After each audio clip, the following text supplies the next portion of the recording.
I know this is the most random thing to do while being surrounded by uncles in Chinatown, but today I'm exposing how much I earn in Japan and Singapore.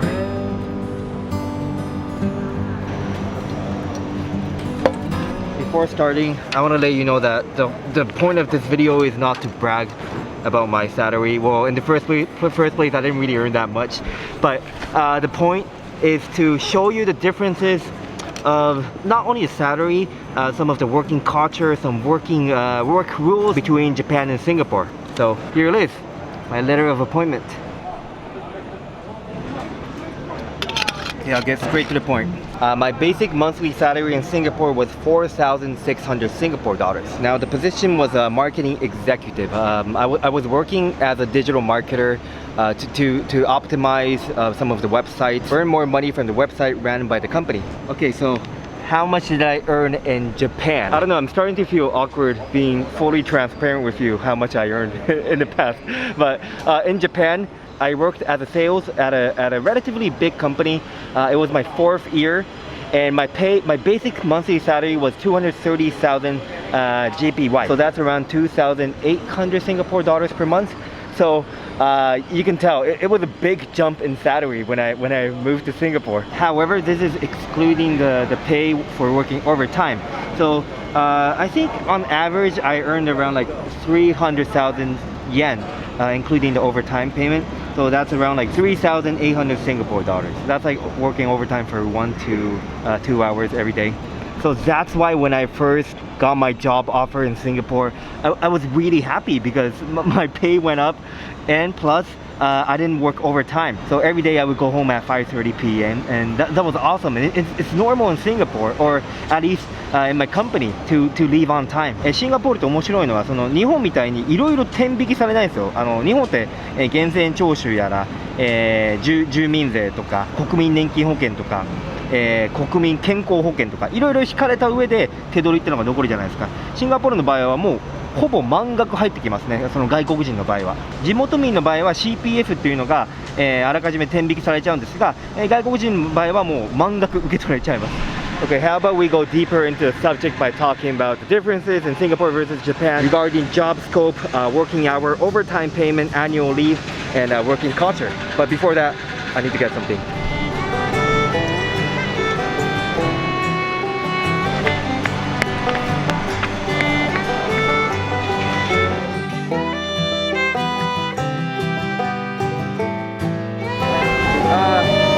ABC, no sugar, please.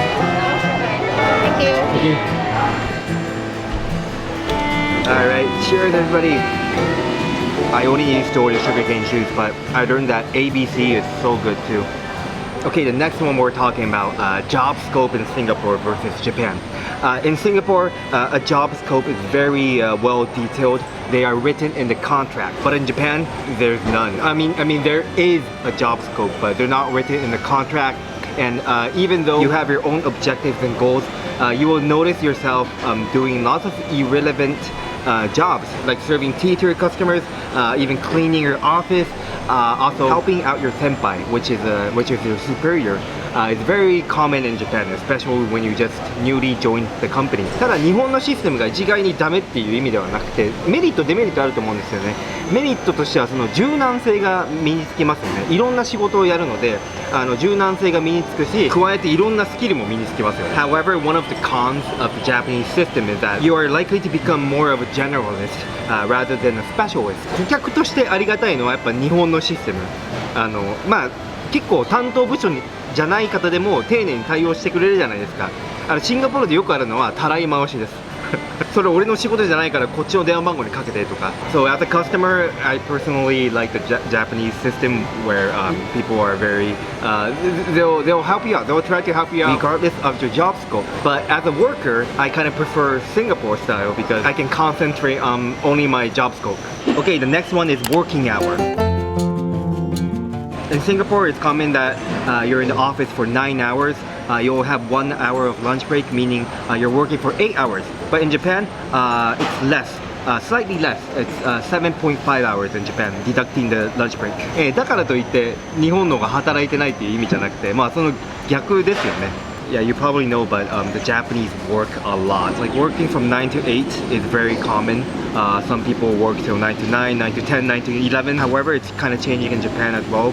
Some big companies especially, they're very strict on overtime now. So they let everybody go home. But at the same time, there are still so many companies making their employees work overtime and not recording it so they don't have to pay for overtime. In Singapore, you can claim overtime depending on how much you earn. So if you're a non-workman, meaning you work at like the construction sites, if you're earning up to $2,600, you can claim overtime. If you're a workman, like a white collar, like a businessman, you can claim overtime if you earn up to $4,500. So anything above $2,600 and $2,500, you cannot claim for overtime. In Japan, you can claim for overtime if you're not working at a management position. And I believe this management position can be set by each company, meaning there's no law in management position salaries. 僕の前の会社だと確か550万年間の給料があった場合は管理職になっちゃうんで、管理職になった途端残業代が出ません。Okay, so next one is also very important for everybody who's working, the amount of annual leave.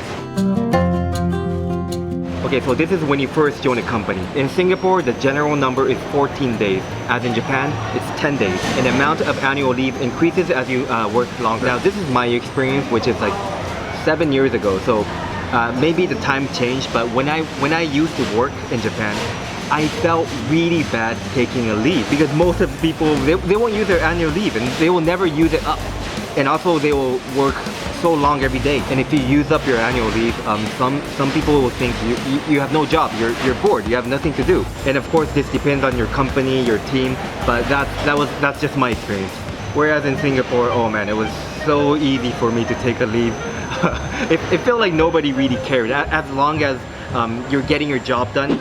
But how about the number of public holidays? This number might surprise you. Yes, Japan actually has 5 more public holidays than Singapore, and that's pretty cool, right? So if you work at a very flexible chill company in Japan, you can combine the public holidays and your annual leave and take like a lot of vacations actually. The big ones are the Golden Week at May. We also have Silver Week at September, Obon Yasumi, which is like a summer vacation, and the New Year. But again, I believe most of the workers in Japan will not be able to take so much vacations. The reality is that I feel like the 16 days of public holidays exist to forcefully have the Japanese take some rest, because if not, they won't take it. Okay, next one is the amount of sick leave. Singapore gets 14, whereas in Japan we get 0. So this is also something that kind of shocks the foreigners, because in Singapore and the European countries, they'll have a sick leave, but in Japan, in general, there is no sick leave right. So if you fall sick, you're gonna have to use your annual leave. ただ一部の企業、例えば外資系企業とかはシックリーブっていうのを設けているところがあるみたいです。だから日本人の方でシンガポールに転勤とか現地対応で仕事を見つけた場合は、これ結構ありがたいと感じると思いますよ。However, even to this, I feel like there's pros and cons because I know so many cases where some evil workers will kind of pretend like they're sick. They'll visit the doctor and say, I have a headache or I have a stomach ache, and they'll take a sick leave. Press the like button now if you've ever done that. Termination wise, it's very easy to terminate someone in Singapore, whereas in Japan it's more difficult because the law protects the workers in Japan. Lastly, I wanted to talk about the working culture, but I actually made a comparison video before, so you can click the link here or the link in the description box.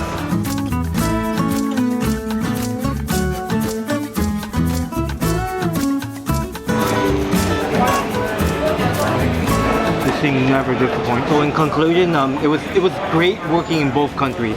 In Japan, I learned to pay attention to small details and also learned how to be a thoughtful businessman. In Singapore, I was able to work in a more global environment and also hone my digital marketing skills.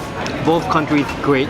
シンガポールの場合は労働環境がいいことも多いし、給料が上がることも多いですね。で、治安もいいので、日本を出て、英語を使ってチャレンジしたいって方にはすごいおすすめの国です。で、シンガポールもそういう人を歓迎してます。最後に就職ガイドは、ブログに書いてますので、概要欄からご覧いただいて、あとは移住サポートっていうのも始めました。現地の仕事探しから、引っ越し、あと会社の設立まで、僕の方でやらせていただきますので、ご興味のある方はぜひご連絡ください。However, if I receive a lot of emails, it's gonna take some time for me to respond to you, so keep that in mind. Anyway, thank you for watching. If you enjoyed it, please leave a like. Feel free to comment. I'll see you again. Bye bye.